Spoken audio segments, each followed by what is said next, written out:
لیکن جو ہم فلائٹ پہ لوگ جائیں گے یہاں سے وہ کووڈ کیریئر نہ ہو. تو یہ اب ہماری ذمہ داری نہیں ہے؟ اور کیا ہماری کلیئرٹی جو ہمارے جو ہمارا سسٹم ہے اس میں کیا کوئی گیپ تھا جو اب تک ہم یہ انشور نہیں کر پا رہے ہیں؟ جی بالکل جی، ہماری ذمہ داری ہے، خاص طور پہ جس طرح آپ نے یہ جینومک سیکوینسنگ کی بات کی. انفارچونیٹلی ہماری کیپیبلٹی ابھی اس لیول کی نہیں ہے جہاں کہ ہم چاہیں، یا خاص طور پہ یو کے گورنمنٹ چاہتی ہے کہ ہو. اور اس سلسلے میں انفیکٹ یو کے گورنمنٹ نے ہماری وہ مدد بھی کر رہے ہیں. لیکن اگین ہمارا ویو یہی ہے کہ یہ ایسی چیز ہے that we are working on, اور اس کے اوپر مطلب اس کے اوپر دو رائے نہیں ہے کہ ہمارے پاس بہت بہتر کیپیبلٹی ہونی چاہیے. لیکن ہم ساتھ میں یہ بھی کہہ رہے ہیں کہ آپ دوسرے جو ہیں ایلیمنٹس ان کو بھی دیکھیں. پاکستان میں جو ہم سمجھتے ہیں کہ جو ابھی تک سیکوینسنگ جو بھی ہوئی ہے وہ ہمیں ایک کافی ریزنیبل حد تک ایک آئیڈیا دے دیتی ہے کہ پاکستان میں آیا جو ویریئنٹ آف کنسرن ہے یا نہیں. اب فار انسٹنس ان کا اس وقت بہت کنسرن ہے، ایک تو ڈیٹا ویریئنٹ تو ہے ہی ہے، لیکن ان کا ایک کنسرن ہے کہ شاید پاکستان میں بیٹا ویریئنٹ بھی ہے. سو وہ چیزیں ہیں جو کہ ان کے ساتھ ہم لوگ کوشش کر رہے ہیں ایک ٹیکنیکل لیول پہ بھی ایک میٹنگ ہو، تاکہ جو ایکسپرٹس ہیں ان کی اس کو ٹیکنیکلی اور سائنٹیفکلی بھی ان چیزوں کو دیکھ سکیں، اور اس میں ہم یہ بھی دیکھ سکیں کہ اور کون سے ویریبلز ہیں جن کو ہمیں دیکھنے کی ضرورت ہے. آئیڈیا یہ ہے کہ obviously we want to make sure کہ ان کے کنسرنس کو بھی ایڈریس کیا جائے. لیکن اس کے ساتھ ساتھ ہماری یہ بھی کوشش ہے کہ اس طریقے سے ڈسیزن لیا جائے جو کہ ہم سمجھتے ہیں، جیسا میں نے کہا کہ ایک اپروچ کا بھی تھوڑا سا ایشو ہے. اور میں آپ کو بتاؤں یہ جو اس وقت یو کے میں یہ جو سسٹم چلا رہے ہیں جس کو یہ ٹریفک لائٹ سسٹم کہا جاتا ہے، انفارچونیٹلی یہاں پر بھی اس کے بارے میں کافی ریزرویشن پائی جاتی ہیں. بہت سارے لوگ سمجھتے ہیں کہ یہ بیسٹ سسٹم نہیں ہے ٹو انشور کہ کسی بھی ملک کی کو اسیس کرنے کا کہ وہاں پر اس وقت کیا سچویشن ہے. تو یہ بہت بہترین سسٹم نہیں ہے. تو یہ فرمائیے گا کہ آپ کی اور ہمارے جی سر ہماری جو اور ہمارے ہائی کمیشن کی اور آپ کی بڑی ایک ونٹیج امپورٹنٹ پوزیشن ہے اس وقت. آپ لنڈن میں ہیں، ایک جانب آپ برٹش اتھارٹیز کے ساتھ بہت ہی انٹینسلی ڈیل کر رہے ہیں، دوسری جانب آپ اسلام آباد سے آبویسلی کر رہے ہیں، اور آپ ایک اچھی ایک ایسی پوزیشن پہ ہیں جہاں سے آپ جج کر سکتے ہیں. فرمائیے گا 3 ہفتے کے بعد دوبارہ یہ ریویو ہونے والا ہے، ہم میں اور جو یو کے اتھارٹیز کی ریکوائرمنٹس ہیں یا ان کی جو خواہشات ہیں اس میں اب کتنا گیپ ہے ابھی بھی جو کہ میٹ ہونا باقی ہے، اور کتنی آپ کو ہے کہ یہ آپ گورنمنٹ آف پاکستان کے ساتھ اور ان گورنمنٹس کے ساتھ جو آپ انٹینس ایفرٹ کر رہے ہیں کہ یہ ریپڈلی یا کوئکلی جو ہے یہ گیپ جو ہے یہ کم ہو کسی صورت سے؟ میں تو جی کافی پر امید ہوں. ریسنٹلی انفیکٹ میری یہاں کے پرائم منسٹر صاحب سے بھی ایک جسے کہتے ہیں اتفاقاً ملاقات ہوئی ہے، وہاں پر بھی میں نے اس ایشو کا ذکر کیا اور ان کا رسپانس بہت پازیٹیو تھا. اسی طریقے سے ہم لوگوں نے یہاں کے جو ایم پیز ہیں ان کو بھی بہت انگیج کیا ہوا ہے، اور انہوں نے بھی ظاہر ہے اپنی گورنمنٹ اور اپنے جو لوگوں سے ان کی انگیجمنٹ جاری ہے. اسی طریقے سے جس طرح میں نے کہا کہ ہم نے بھی ہر لیول پہ ان کے ساتھ ان کو ہم نے انگیج کیا ہوا ہے، اور ہماری یہ کوشش ہے کہ یہ جو ان کے کنسرنس ہیں ان کو ایڈریس کیا جائے. ایز اے سیٹ کہ اس میں کچھ سائنٹیفک ایشوز ہیں، ٹیکنیکل لیول کی کچھ چیزیں ہیں، اور اس میں کوئی ایسا ایک راستہ نکالا جائے جس سے جو ان کے جو کنسرنس ہیں ان کو بھی ایڈریس کیا جا سکے. لیکن انشاءاللہ ایک تو سب سے بڑی بات ہے کہ آپ دعا کریں کہ پاکستان میں بھی جو نمبرز ہیں وہ کچھ کنٹرول میں آئیں، کیونکہ انفارچونیٹلی یہ ایک ایسا تھا ایسی سچویشن تھی کہ جس وقت انہوں نے ریویو کیا اس وقت پاکستان میں نمبر بہت زیادہ تیزی سے بڑھ رہے.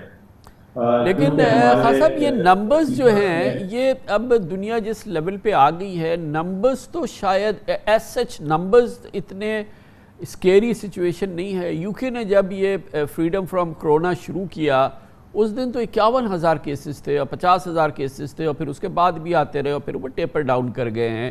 یو ایس میں ابھی 1 لاکھ کیسز آ رہے ہیں. تو وہ numbers I think it's not that kind of scare جو کہ پہلے ہوتا تھا. لیکن پرہیپس اور نہ پاکستان میں اموات اس طرح کی ہوئی ہیں کہ کوئی خدا نہ خواستہ نہ کرٹیکل پیشنٹس اس طرح کے ہیں. تو اتنا خراب کیس تو پاکستان کا ویسے نہیں ہے میرٹ پہ بھی. ہمارا بھی یہی پوائنٹ آف ویو ہے کہ یہ جس طرح ہم لوگ بعض وقت صرف پرسنٹیجز کے اوپر چلے جاتے ہیں اور ایبسولوٹ نمبرز کو اگنور کر دیتے ہیں. So this is not the best approach. اور اسی طریقے سے میں پہلے بھی عرض کر رہا تھا کہ یہ جو ان کا جو رسک اسیسمنٹ سسٹم ہے جس میں یہ ڈیتھس کو دیکھتے ہیں, پازیٹیوٹی ریٹ کو دیکھتے ہیں, ویریئنٹ آف کنسرن اور اس طرح کی چیزوں کو دیکھتے ہیں, تو ہماری یہی ان کے ساتھ پوائنٹ آف ہمارا جو ہے وہ بیسکلی یہی ہمارا ایک پوائنٹ آف ویو ہے کہ جس طرح آپ نے بھی فرمایا کہ اب بہت ساری اور چیزیں ہیں جن کو دیکھنے کی ضرورت ہے. اور جس طرح میں نے کہا what we really want to make sure is at the end of the day کہ پاکستان سے, اور یہ ہماری گورنمنٹ کی میں نے کہا کہ یہ پالیسی ہے یہ ہمیشہ سے, کیونکہ میں خود بھی ایک زمانے میں MCOC کا حصہ رہا ہوں اور اس پہ ہمارا بہت ایمفسس تھا کہ پاکستان سے کوئی بندہ بھی ایسا نہ جا سکے جو کہ خدا نخواستہ انفیکٹڈ ہو. سو بیسکلی ہمیں جو فوکس کرنے کی ضرورت ہے وہ انہی چیزوں پہ فوکس کرنے کی ضرورت ہے کہ ہم ایسے سسٹمز ان پلیس کریں کہ جس سے ہم تو خاص اب یہ مجھے فرمائیے گا کہ کیونکہ اب اگلا ریویو جو ہے وہ 3 ہفتوں کے بعد ہے, ہائی کمیشن کا آپ لوگوں کا جو بھی ہمارا یو کے ساتھ انٹریکشنز ہیں اس میں یہ والا عمل جو ہے یعنی کہ یہ جو سبجیکٹ ہے کہ پاکستان ریڈ لسٹ پر ہے پھر پاکستان کا ٹریول نہیں ہے, آنا جانا نہیں ہے, یہ ایک امپورٹنٹ پرائرٹی ہے آپ کے لیے کہ اس کو اب آپ ڈے ٹو ڈے بیسس پہ ایڈریس کریں؟ یہ بالکل بہت امپورٹنٹ ہمارے لیے پرائرٹی ہے. اور اس لیے میں آپ کو یہ بھی بتاتا چلوں کہ سچ بات تو یہ ہے کہ تو پاکستان کے حوالے سے لیکن یہاں پر بھی جو ہماری کمیونٹی ہے جو برٹش ہیں اور پاکستان ریجن ان کے حوالے سے بھی یہ بہت بڑا ایک ان کے لیے ایک فرسٹریشن پیدا کیے ہوئے ہے کیونکہ لوگوں کی فیملیز ہیں پاکستان میں, کوئی بہت ساری ایمرجنسیز ہیں, ہمارے اسٹوڈنٹس ہیں جنہوں نے یہاں پر آنا ہے. تو ہمارے لیے بھی بالکل اٹ از ہمارے top priority I should say. اور اسی سے متعلق آبویسلی ہم لوگ جس طرح میں نے آپ سے پہلے کی کہ ہم لوگ ہر لیول پہ ہم نے ان کو انگیج کیا ہوا ہے, جس طرح پولیٹیکل لیڈرشپ سے لے کر ورکنگ لیول تک, اور خاص طور پہ ایون یہاں کے جو ایم پیز ہیں, آئی نو دیٹ کچھ ایم پی سے آپ کی بھی بات ہوئی ہے, تو ہر لیول پہ ہم لوگوں نے ان کو انگیج کیا ہوا ہے. اور انشاءاللہ مجھے کافی امید ہے کہ انشاءاللہ ہم لوگ ان لوگوں کے کنسرن کو ایڈریس کر سکیں گے اور انشاءاللہ پاکستان کو ریڈ لسٹ سے نکال سکیں گے انشاءاللہ. تھینک یو سو مچ سر, بہت بہت شکریہ. معظم علی خان پاکستان کے ہائی کمشنر یو کے میں ہمارے ساتھ لنڈن سے براہ راست موجود تھے. پاکستان کے ہائی کمشنر کہتے ہیں کہ برطانیہ کے ساتھ پاکستان بہت ہی دلچسپی سے اور بہت ہی روزانہ کی بنیاد پہ ریڈ لسٹ کا معاملہ اٹھا رہا ہے. پاکستان میں جو برطانیہ کی خواہش ہے یا جو ضروریات ہیں کہ پاکستان کو ریڈ لسٹ سے نکالا جائے, پاکستان سے ٹریول کرنے والا کوئی شخص انفیکٹڈ نہ ہو, اس کے لیے بھی اقدامات کیے جا رہے ہیں. بہت پر امید تھے جناب معظم علی خان ہائی کمشنر کے آئندہ ریویو جو آئندہ 2-3 ہفتے میں ہونے والا ہے انشاءاللہ پاکستان ریڈ لسٹ سے نکل جائے گا. کمرشل بریک, اس کے بعد ذکر کریں گے دنیا بھر میں کرونا ایک بار موجود ہے, اس بار بھی بہت بھرپور انداز سے موجود ہے. امریکہ میں 1 لاکھ کیس روزانہ آ رہے ہیں, یورپ میں بھی, دوسری جگہوں پر بھی ہے, لیکن دنیا کا وہ خوف مریضوں کی تعداد سے اب ختم ہو گیا ہے. دوسری جانب علاج کی سہولیات اور علاج کا جو نتائج ہیں وہ بہت عمدہ آ رہے ہیں. اموات میں کمی ہوئی ہے, اس لیے دنیا میں کرونا کا خوف اور دہشت جو ہے وہ بڑی مدھم پڑتی چلی جا رہی ہے. اس کی وجہ سائنس کی ترقی اور معلومات ہے, تازہ ترین معلومات جو حاصل ہوئی ہے طب کے شعبے کو. اس پہ تفصیل سے نگاہ ڈالتے ہیں چھوٹے سے وقفے کے بعد. وقت سے قبل ہم تفصیل سے ذکر کر رہے تھے برطانیہ میں پاکستان کے ہائی کمشنر کے ساتھ کہ پاکستان برطانیہ کی ریڈ لسٹ میں کیوں ہے، کرونا ریڈ لسٹ سے پاکستان کب نکلے گا اور اگر رکھا گیا ہے تو کس وجہ سے رکھا گیا ہے۔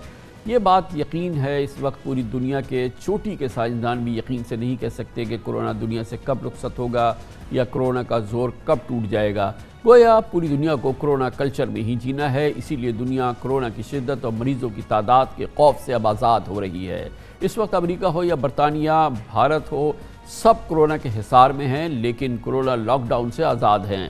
روزانہ کیسز میں کمی بیشی ہو رہی ہے لیکن اموات کی تعداد پہلے سے نمایاں کم ہے۔ پاکستان میں بھی الحمدللہ مریضوں کی اموات میں نمایاں کمی ہے۔ پچھلے سال کرونا کی پہلی لہر کے دوران جولائی کے مہینے میں 65,710 کیسز سامنے آئے اور 1,571 اموات ہوئی، جبکہ اس سال جولائی میں 75,152 کیسز سامنے آئے اور 1,077 اموات ہوئی، یعنی کیسز میں ضرور 15% اضافہ ہوا لیکن اموات تقریباً 30% کم ہو چکی ہیں۔ کرونا کیسز اور اموات کے اعتبار سے دنیا میں سب سے زیادہ نقصان امریکہ میں ہوا ہے، جہاں پچھلے سال جولائی کے مہینے میں صرف جولائی کے مہینے میں 19,81,000 کیسز تھے اور 26,500 اموات ہوئی تھی، یعنی ہر 1 لاکھ مریضوں میں سے 1,600 افراد انتقال کر جاتے تھے۔ اس سال جولائی میں امریکہ میں 13,80,000 کیسز رپورٹ ہوئے اور 8,500 مریض انتقال کر گئے، یعنی ہر 1 لاکھ مریضوں کی 615 اموات ہوئی۔ گویا ہم کہہ سکتے ہیں کہ مریضوں کی شرح اموات میں 50% سے امریکہ میں کمی آئی ہے۔ دراصل دنیا کی تقریباً 7 ارب آبادی میں کل تک تقریباً 4 ارب 46 کروڑ افراد نے ویکسین لگوا لی ہے۔ دنیا بھر کے معالجین ٹیسٹنگ سے لے کے کرونا کے مریض سے آگاہی، متاثرین کی دیکھ بھال، قابل بھروسہ ادویات کے استعمال کا پتہ لگا چکے ہیں اور سب سے بڑھ کر علاج کی مینجمنٹ بھی بہتر ہو رہی ہے۔ اب دنیا ایک دوسرے کے لیے اپنے دروازے کھول رہی ہے۔ امریکہ، برطانیہ، عرب ممالک کی جانب سے نئی سفری ہدایات جاری ہو چکی ہیں۔ الحمدللہ پاکستان جیسے ملک کے ہیلتھ سسٹم اور طبی صلاحیت میں بھی خاطر خواہ اضافہ ہوا ہے۔ خدا کا شکر ہے کہ ہاسپٹلز میں گنجائش، آکسیجن بیڈز، وینٹیلیٹرز اور دوائیں گنجائش سے زیادہ اس وقت بھرپور انداز میں موجود ہیں، کسی چیز پہ کوئی پریشر اس انداز کا نہیں ہے۔ ملک میں کرونا کی سب سے زیادہ 21% انفیکشن ریٹ والے شہر کراچی میں بھی سب سے زیادہ وینٹیلیٹرز اس وقت موجود ہیں اور اس حوالے سے کوئی پرابلم نہیں ہے۔ کرٹیکل پیشنٹس کی تعداد بھی اس انداز سے اتنی خطرناک نہیں ہے یا اس کی کیفیت اتنی خطرناک نہیں ہے جیسا کہ ہم نے گزشتہ سال دیکھی تھی، اور اس کی بڑی وجہ یہ ہے کہ جن لوگوں نے ویکسین لگوائی ہے وہ بڑی حد تک اس مرض سے محفوظ ہیں۔ دنیا کرونا کی قید سے آزاد تو خیر نہیں ہوگی لیکن کرونا مینجمنٹ میں بہت کچھ سیکھ چکی ہے۔ اس کی مزید معلومات اور اس پہ تبصرہ حاصل کریں گے، ایکسپرٹ اوپینین ہمیں دیں گے۔ پاکستان میں انفیکشس ڈیزیزز کے نامور اسپیشلسٹ آغا خان یونیورسٹی ہاسپٹل میں انفیکشس ڈیزیز کو ہیڈ کرتے ہیں ڈاکٹر فیصل محمود ہمارے ساتھ موجود ہیں۔ ڈاکٹر صاحب، پوری دنیا میں ہم دیکھ رہے ہیں کہ ایک بار پھر آؤٹ بریک ہے کیسز کا۔ یو ایس میں ہم نے دیکھا اور دنیا کے ملکوں میں دیکھا، انڈیا میں بھی ابھی کوئی ایسا 40,000 کیسز 35,000 کیسز ڈیلی آ رہے ہیں، مگر وہ اسکیئر نہیں ہے، وہ پینک نہیں ہے اس میں، اور کوئی بھی ایک اس میں اس جیسی کیفیت نظر نہیں آ رہی جو کہ پچھلے سال دیکھنے میں نہیں آتی تھی۔ تو دنیا کا جو کانفیڈنس ہے وہ کافی بہتر ہو گیا ہے اس وائرس کے حوالے سے۔ جی وعلیکم السلام۔ جی بالکل آپ صحیح کہہ رہے ہیں کہ جو شروع میں جو ڈر تھا، جو فیئر تھا، کیونکہ اوبیسلی نئی بیماری تھی، بہت چیزیں انون تھیں، علاج کا طریقہ پتہ نہیں تھا، یہ نہیں پتا تھا کہ کون بیمار ہوگا کون بیمار نہیں ہوگا، تو اس میں اوبیسلی فیئر بہت تھا۔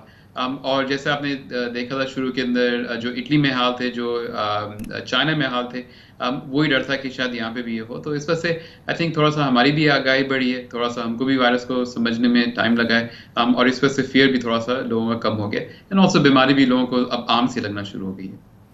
تو ڈاکٹر صاحب، کیا واقعی اب دنیا میں آگے چل کے ابھی بھی ایک ایسی کیفیت ہے جیسے کہ ہم نے دیکھا کہ برطانیہ میں جس دن 51,000 کیسز تھے انہوں نے تمام ریسٹرکشنز لفٹ کر لی، دنیا اب اس طرف بڑھ رہی ہے جہاں پر اس کو ایک عام وائرس کی حیثیت سے ٹریٹ کیا جائے گا آگے چل کے؟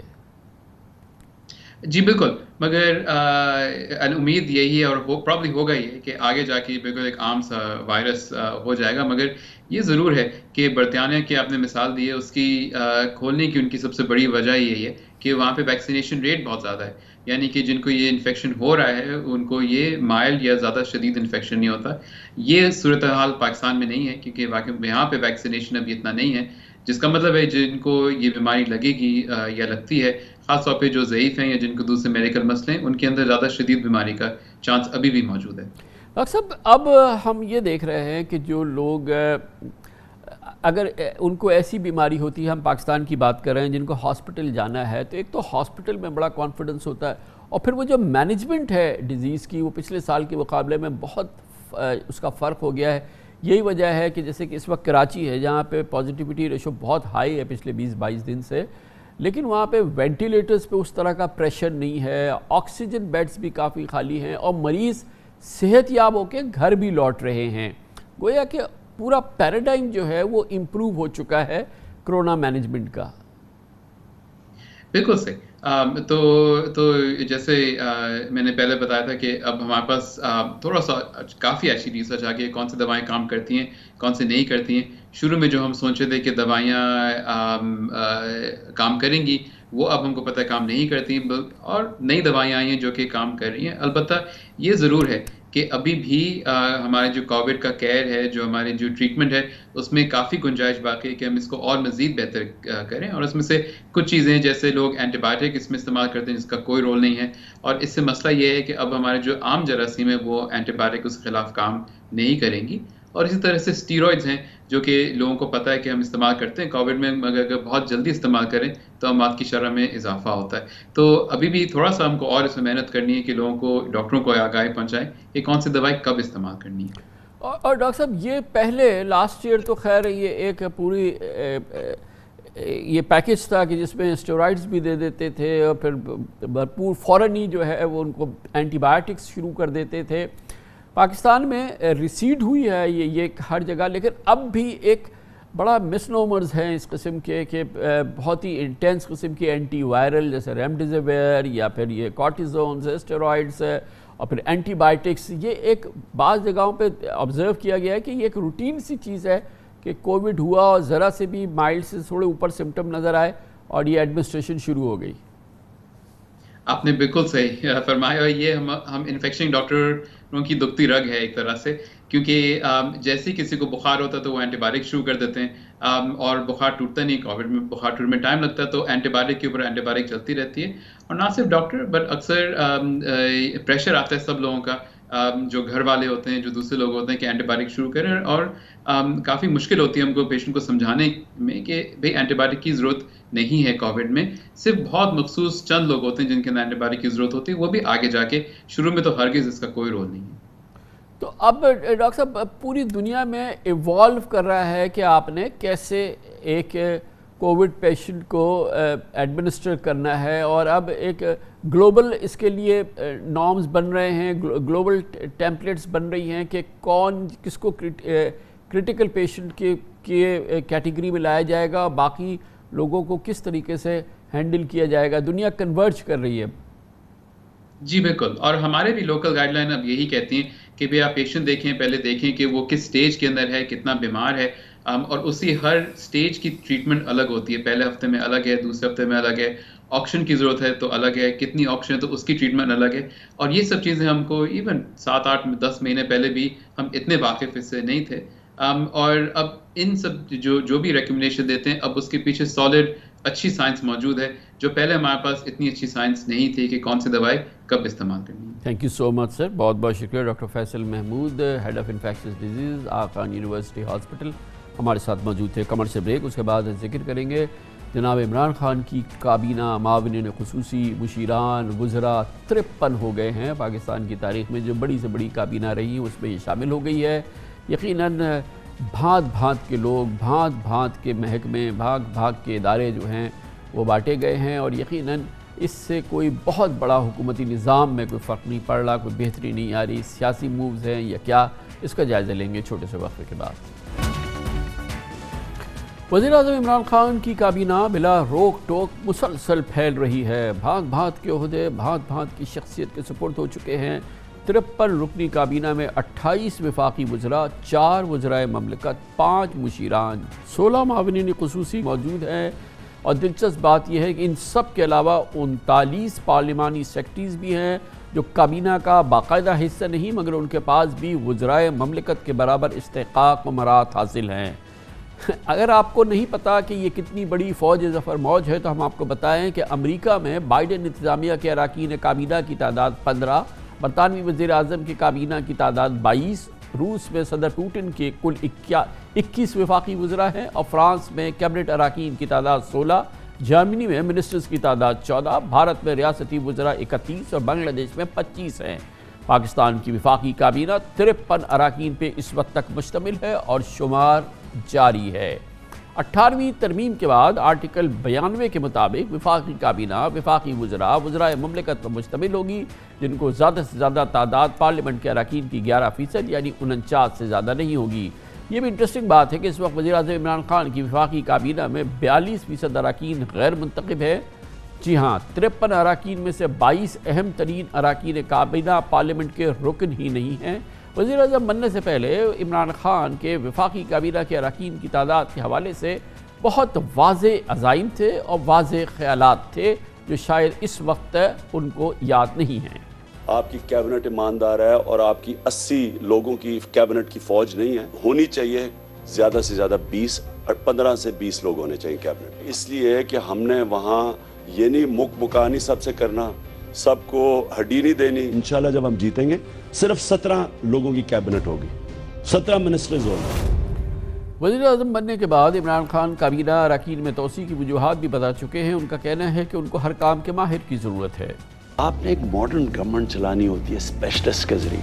آپ کو پتہ ہے ایک چھوٹے چھوٹے فیصلے میں اربوں روپیہ ادھر سے ادھر چلا جاتا ہے۔ میں اگر چیف ایگزیکٹو ہوں، مجھے تو ایکسپرٹ چاہیے جو مجھے بتائے کہ میں تو ہر چیز کا ایکسپرٹ نہیں ہوں، مجھے تو نہیں پتا۔ ہر منسٹری کے اندر جب تک آپ کے پاس ایکسپرٹس نہیں ہوں گے ایریاز کے، آپ کیسے کام کریں گے؟ سو دیرفور آپ کو ہر ایریا میں اسپیشلسٹ چاہیے۔ اب اگر دنیا نے اپنے آپ کو اسپیشلائزیشن کی طرف لے گئے اور آپ نہیں لے کے گئے، ان کے ادارے آپ سے بہتر ہوتے گئے تو آپ پیچھے رہ جائیں گے، وہ آگے چلے جائیں گے۔ کئی یہ دلیل جو وزیر اعظم عمران خان دے رہے تھے درست بھی ہے، لیکن بہرحال یہ دیکھنے میں آیا ہے کہ یہاں پہ سیاست بہت زیادہ ہے، اور حالیہ دنوں میں ہم نے دیکھا کہ اس کے واقعات ہمارے سامنے آئے جب وزیر اعظم نے اپنی کابینہ میں مجبوراً مسلم لیگ قاف کے مونس الہی کو شامل کیا، اس کے علاوہ جمہوری وطن پارٹی کے شاہ زین بگٹی کو شامل کیا، جی ڈی اے کو چھوڑ کر پی ٹی آئی میں شامل ہونے والے ارباب غلام رحیم کو فوری طور پہ اپنا معاون خصوصی بنا دیا، معاون خصوصی برائے سندھ افیئرز۔ اس قسم کے بھی ان گنت اس وقت کابینہ کے اراکین موجود ہیں۔ حیران کن بات یہ ہے کہ اس وقت گو کہ پوسٹل سروسز کا شعبہ وزارت مواصلات کا حصہ نہیں ہے، قانون، انصاف، انسانی حقوق اور پارلیمانی امور بھی کبھی صرف ایک وزارت ہوتی تھی، لیکن اب یہ 3 علیحدہ قلمدان ہیں۔ ایک وقت تھا جب ایک ہی وزیر کے پاس پیٹرولیم، قدرتی وسائل، انرجی ہوتے تھے، پانی اور بجلی کا شعبہ بھی ایک وزیر کے ذمہ ہوتا تھا، لیکن اب ایسا نہیں ہے۔ دلچسپ بات یہ بھی ہے کہ 53 اراکین وفاقی کابینہ، متعدد اراکین کی ہم نے پاکستانیوں کو، بلکہ ہمیں بھی، نہ ہمیں ان کے پوری طرح سے نام پتہ ہے، نہ کبھی ہم نے ان کو دیکھا ہے، نہ وہ سنائی دیے ہیں۔ ان کی کارکردگی کا ہمیں احساس ہونا تو ظاہر ہے کہ وہ ناممکنات میں شامل ہے۔ پوری صورتحال پہ گفتگو کے لیے ہم نے دعوت دی ہے پاکستان تحریک انصاف کے بہت امپورٹنٹ سینئر چوٹی کے رہنما ہیں، وزیر اعظم عمران خان کے اہم سیاسی معاون جناب شفقت محمود، وفاقی وزیر برائے ایجوکیشن ہمارے ساتھ موجود ہیں۔ شفقت محمود صاحب، آپ نے میری گفتگو سن لی ساری، اور یقیناً بہت حیران کن بات ہے اس لحاظ سے اور تشویش کی بات ہے کہ عمران خان صاحب خود اس قسم کی جہازی کیبنٹ جس میں کہ بات کے لوگ ہوں جن کی کوئی ضرورت نہیں ہے، نہ سنائی دے، نہ دکھائی دے، نہ ان کی کارکردگی کا کچھ پتہ چلے، تو اتنی بڑی جہازی کابینہ جو ہے وہ متصادم ہے ان کے خیالات و تصورات سے جو آپ لوگ اور وہ پیش کیا کرتے تھے قوم کے سامنے۔ دیکھیں کامران جی، بات یہ ہے کہ جب آپ کو مسائل نظر آتے ہیں، اور جو ہمیں نظر آئے جب ہم نے ٹیک اوور کیا تو بے شمار پرابلمز تھے، تو وفاقی وزارت یا جو وفاقی کابینہ ہے اس کے اوپر 2 قسم کی کمپلشنز ہیں۔ تو خیر سیاسی آپ کہہ سکتے ہیں، لیکن بہت ضرورت تھی کہ ٹیکنیکل ماہرین کی بہت ضرورت تھی، اور یہی پرائم منسٹر نے جو آپ نے پہلے کلپ سنایا ان میں بھی انہوں نے کہا کہ ٹیکنیکل ماہرین کی بہت ضرورت ہے۔ تو اس لیے یہ کوئی ان کے نظریے میں تبدیلی نہیں ہے، حالات کا ایسا تقاضا بن گیا کہ جس کے تحت جو مسائل تھے ماہر جو ہوگا وہ ٹیکنیکل شعبے میں چلا جائے گا، اس کو آپ کانٹریکٹ پہ ہائر کریں، اس کو آپ کانٹریکٹ پہ جو مارکیٹ کی جو ان کے پرکس ہے یا جو ان کو دینی ہے سیلریز وغیرہ وہ آپ دیں۔ کابینہ کا ممبر بنانے کی کیا ضرورت ہے؟ نہیں دیکھیں، کئی دفعہ آپ کو ضرورت اس لیے پڑتی ہے کہ آپ چاہتے ہیں کہ جو جس شخص کو ذمہ داری دی جائے اس کو اتھارٹی بھی دی جائے۔ وہ کہتے ہیں نا انگریزی میں کہ نو اتھارٹی نو رسپانسبلٹی وداؤٹ اتھارٹی۔ تو اگر اتھارٹی کے بغیر آپ کسی کو بنائیں گے، چاہے وہ جتنا بھی اچھا ہو، تو وہ اس کی رائے کا کوئی اثر لے گا، کوئی اثر نہیں لے گا۔ تو اس لیے میرا خیال ہے کہ جو سوچ ہے وہ یہ ہے کہ وقتی طور پہ جو پاکستان کے مسائل ہیں ان کو حل کرنے کے لیے ٹیکنوکریٹس کی، اسپیشلسٹ کی ضرورت ہے، اور ان کو پھر اتھارٹی دینے کی بھی ضرورت ہے تاکہ وہ جو مسائل ہیں ان کو حل کر سکیں۔ تو آپ یہ سب کہیں گے شفقت صاحب کہ آپ اکاؤنٹ فار کر سکتے ہیں ان 53 لوگوں کی کارکردگی، ان کی ضرورت، اور یہ آپ یہ سمجھتے ہیں کہ ہر شخص جو ہے وہ ایک اہم ضرورت پوری کر رہا ہے؟ تو ہمیں پہلے تو آپ یہ فرمائیے کہ آپ کو یقین ہے اس بات کا؟ جی مجھے بالکل اس بات کا یقین ہے، اور اگر آپ چند دنوں میں ہمارے 3 سال مکمل ہونے والے ہیں اور مختلف وزارتیں جو ہیں وہ اپنی اپنی کارکردگی کی رپورٹ بھی قوم کے سامنے پیش کریں گی، تو آپ اس کو دیکھیں گے کہ جن حالات میں ہم نے ملک کو سنبھالا تھا، جس طریقے سے معاشی ایک بدحالی تھی اور جس طرح ہر شعبہ تقریباً کولیپس کے قریب پہنچا ہوا تھا، تو اس کے بعد آپ دیکھیں گے کہ 3 سال میں کتنے مشکل حالات سے لے کے آئے ہیں، اور وہ اکیلے پرائم منسٹر نہیں کر سکتے۔ ان کو ضرورت ہے معاونین کی، ان کو ضرورت ہے ٹیکنیکل اسپیشلسٹ کی، اور ان کو سیاسی معاملات کے لیے یقیناً سیاسی لوگوں کی بھی ضرورت ہے۔ تو اس لیے میرا خیال ہے کہ کوئی یہ نہیں ہے کہ کوئی نظریے میں تبدیلی ہوئی ہے، حالات کا جو تقاضا تھا اس کی وجہ سے یہ کرنا پڑا، اور انشاءاللہ یہ کیا ہے، یہ ہمارے ملک میں کیا اتنے اہم شعبے ہیں، کتنے اہم ہمارے یہاں کام ہو رہے ہیں کہ یو ایس میں اگر 15 اراکین کی کابینہ چل سکتی ہے، یو کے میں 22 سے چل سکتا ہے، کسی بھی ملک میں جو کہ ترقی کر رہا ہے، زبردست ہے، وہ ہم سے آدھے ممبران میں کام کر سکتے ہیں۔ تو یہ ایک چھوٹے چھوٹے حصے کو تقسیم کرنا، جبکہ 18ویں ترمیم کے بعد تو وفاق ویسے ہی سکڑ چکا ہے، تمام ادارے میں سے کئی ادارے تو پورا کام ہی ان کا صوبوں میں جا چکا ہے۔ تو یہ کون سا ہمارے ہاں جو ہے وہ زبردست کام ہو رہا ہے جس میں کہ ہمیں اتنی فوج ظفر موت چاہیے جو کہ کسی دنیا کے ملک کو نہیں چاہیے کابینہ کے لیے؟ نہیں، میں تھوڑے سے معذرت کے ساتھ عرض کروں گا کہ بہت کام ہو رہا ہے اور بہت سارے شعبہ جات میں ہو رہا ہے، اور بہت سارا بگاڑ جو تھا اس کو درست کیا گیا۔ جیسے میں نے آپ کو کہا کہ عنقریب قوم کے سامنے 3 سالہ کارکردگی جو ہے وہ پیش کی جائے گی۔ سر میں یہ جاننا چاہ رہا ہوں کہ وہ کیا ہے کہ وہ جو دنیا کے بڑے بڑے ممالک جن کی ترقی پہ جو شاندار ترقی کی مثالیں ہیں، یہ کابینہ کے اراکین سے ترقی ہوتی ہے اور کام ہوتا ہے اور گورننس ہوتی ہے کہ جتنے زیادہ لوگ ہوں گے اس سے کام بنے گا؟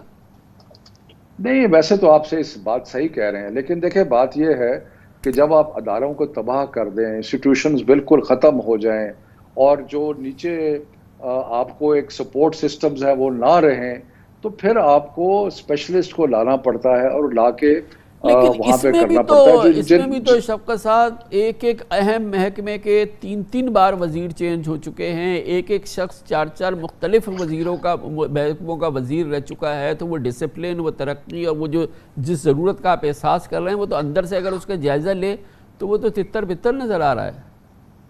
نہیں ایسی بات نہیں ہے، دو قسم کے چینجز ہوئے ہیں۔ ایک تو کچھ وفاقی وزراء کی ان کی ایپٹیچیوڈ کے مطابق کچھ انٹرنل ری شفل ہوئی ہے، لیکن جہاں تک اسپیشلسٹ کا تعلق ہے، اگر کوئی اپنا کام نہیں کر رہا تھا تو اس کو ریپلیس کرنا جو ہے وہ ثوابدید ہے پرائم منسٹر کے۔ دیکھیں اصل چیز جو ہے وہ یہ ہے کہ ہم ان اہداف کو حاصل کر رہے ہیں یا نہیں حاصل کر رہے جو ہم نے اپنے لیے بنائے تھے۔ چلے پھر ہم دیکھیں گے انشاءاللہ۔ اس کے ساتھ ہی ہمارے آج کے پروگرام کا اختتام ہوتا ہے۔ کل آپ سے پھر ملاقات ہوگی انشاءاللہ۔ کل تک کے لیے کامران خان کو اجازت۔ اللہ حافظ ناصر۔